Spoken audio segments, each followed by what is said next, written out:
مثلهم كمثل الذي استوقد نارا فلما أضاءت ما حوله ذهب الله بنورهم وتركهم في ظلمات لا يبصرون۔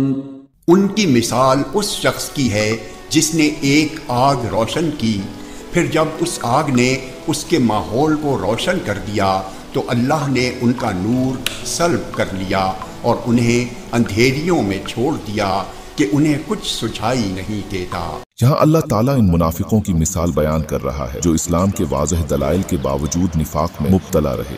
ان کی حالت اس شخص کی مانند ہے جس نے آگ روشن جس سے اس کا ماحول روشن ہو گیا اور سچائی واضح ہو گئی، مگر انہوں نے اس روشنی کو نظر انداز کرتے دوبارہ گمراہی اختیار کی۔ اللہ تعالیٰ نے ان کی عزت کی وجہ سے ان سے بصیرت کی روشنی چھین اور وہ دوبارہ اندھیرے میں بھٹکنے لگے۔ ان کا یہ رویہ اس بات کی علامت ہے کہ جب انسان خود ہدایت کو ترک کر دیتا ہے اور گمراہی کو چنتا ہے تو اللہ اسے اسی میں مبتلا کر دیتا ہے۔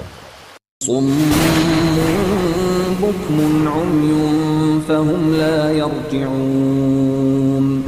وہ بہرے ہیں، گونگے ہیں، اندھے ہیں، چنانچہ اب وہ واپس نہیں آئیں گے۔ اللہ نے انسان کو سچائی دیکھنے، سننے اور بیان کرنے کی صلاحیت دی، لیکن منافقین نے ان صلاحیتوں کا انکار کیا۔ یوں وہ روحانی طور پر بہرے، گونگے اور اندھے ہو گئے۔ اب وہ ہدایت کی طرف واپس نہیں آ سکتے۔ آج کے دور میں بھی بہت سے لوگ حقیقت کے سامنے آنکھیں بند کر لیتے ہیں، سچ کو سننا نہیں چاہتے اور سچائی کو بیان کرنے سے گھبراتے ہیں۔ یہ آیت ہمیں یاد دلاتی ہے کہ اللہ کی دی ہوئی نعمتوں کو صحیح استعمال نہ کرنے کا انجام کیا ہوتا ہے۔ أو كصيب من السماء فيه ظلمات ورعد وبرق يجعلون أصابعهم في آذانهم من الصواعق حذر الموت والله محيط بالكافرين۔ یا پھر ان منافقوں کی مثال ایسی ہے جیسے آسمان سے برستی ایک بارش ہو جس میں اندھیریاں بھی ہوں اور گرج بھی اور چمک بھی۔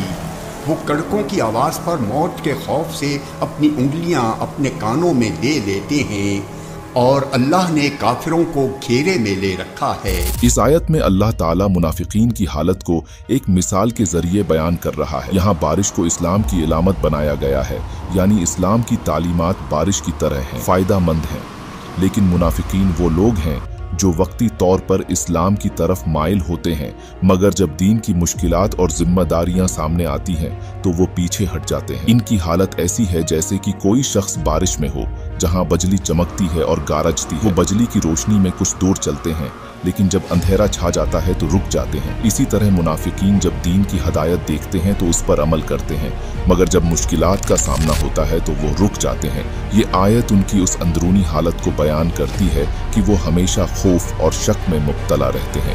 اللہ تعالیٰ ان پر پوری طرح قابو رکھتا ہے اور وہ اللہ کی گرفت سے بچ نہیں سکتے۔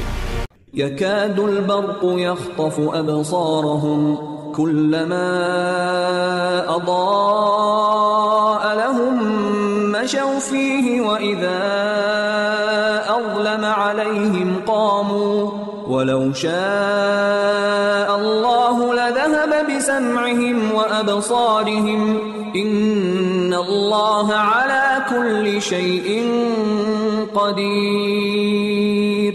ایسا لگتا ہے کہ بجلی ان کی آنکھوں کو اچک لے جائے گی۔ جب بھی بجلی ان کے لیے روشنی کر دیتی ہے وہ اس روشنی میں چل پڑتے ہیں اور جب وہ ان پر اندھیرا کر دیتی ہے تو کھڑے رہ جاتے ہیں، اور اگر اللہ چاہتا تو ان کے سننے اور دیکھنے کی طاقتیں چھین لیتا۔